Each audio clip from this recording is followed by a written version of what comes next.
অভিষেকে বাংলাদেশের সাথে বাজিমাত, তখন তিনি বনে গেছেন আন্তর্জাতিক ক্রিকেটের অন্যতম নাম। বিশ্বকাপ খেলার অপেক্ষায় আছেন অখ্যাত দেশের বিখ্যাত হতে যাওয়া ক্রিকেটার। যদি কারো মনে স্বপ্ন আর ইচ্ছা থাকে, তবে সে ডানা মেলে বহুদূর যেতে পারে। স্বপ্নই তো মানুষকে অনেক দূরে নিয়ে যায়। শূন্য থেকে উঠে এসে মানুষ যে বনে যায় বড় ক্রিকেটার, কিংবা স্বপ্নের শিখরে পৌঁছে যায়, সেটাও এই বড় স্বপ্ন দেখার অদম্য ইচ্ছেতেই হয়।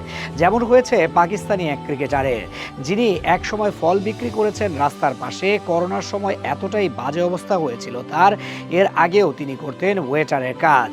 সেসব অবস্থা কাটিয়ে এখন তিনি বিশ্বকাপ মঞ্চেই উঠে এসেছেন। বলছিলাম পাকিস্তানি বংশোদ্ভূত আরব আমিরাতের ক্রিকেটার হায়দার আলীর কথা। পাকিস্তানের পাঞ্জাবের আজমত শাহ একটি ছোট্ট গ্রাম। সেখানেই মধ্যবিত্ত এক পরিবারে জন্ম হায়দার আলীর। শৈশব থেকেই ক্রিকেটই ছিল তার স্বপ্ন আর আশ্রয়। লক্ষ্য একটাই, একদিন আন্তর্জাতিক ক্রিকেটার হওয়া। স্বপ্ন পূরণের খোঁজে কৈশোরেই লাহোরে পাড়ি জমান তিনি। কিন্তু বড় শহরের জীবন সহজ ছিল না। দুবেলা খাবার জোগাতে রাতের পর রাত রেস্তোরাঁয় ওয়েটারের কাজ করেছেন, কখনো করেছেন আরও নানা ছোটখাটো পেশা। ছোটবেলাতেই মা বাবার বিচ্ছেদের পর চাচার কাছে বড় হওয়া হায়দারের জীবন এমনিতেই ছিল সংগ্রামে ভরা। তবু কোনো বাধাই তাকে ক্রিকেট থেকে দূরে সরাতে পারেনি। বাহাতি স্পিনার হিসেবে লড়াই চালিয়ে যেতে যেতে 2018 সালে পাকিস্তানের ঘরোয়া ক্রিকেটে অভিষেক হয় তার।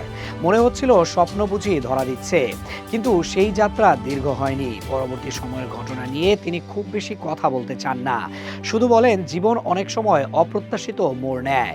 লাহোরে এক পর্যায়ে জীবন চালাতে রাস্তায় ফল বিক্রি করতেও বাধ্য হন হায়দার। করোনা মহামারীতে সংকট আরও বাড়ে। অবশেষে 2022 সালে নতুন শুরুর আশায় দেশ ছাড়েন তিনি। পাড়ি জমান সংযুক্ত আরব আমিরাতে। দেশ বদলালেও স্বপ্ন বদলায়নি। আমিরাতেই নতুন করে ক্রিকেটে নিজেকে প্রমাণের পথে হাঁটেন হায়দার।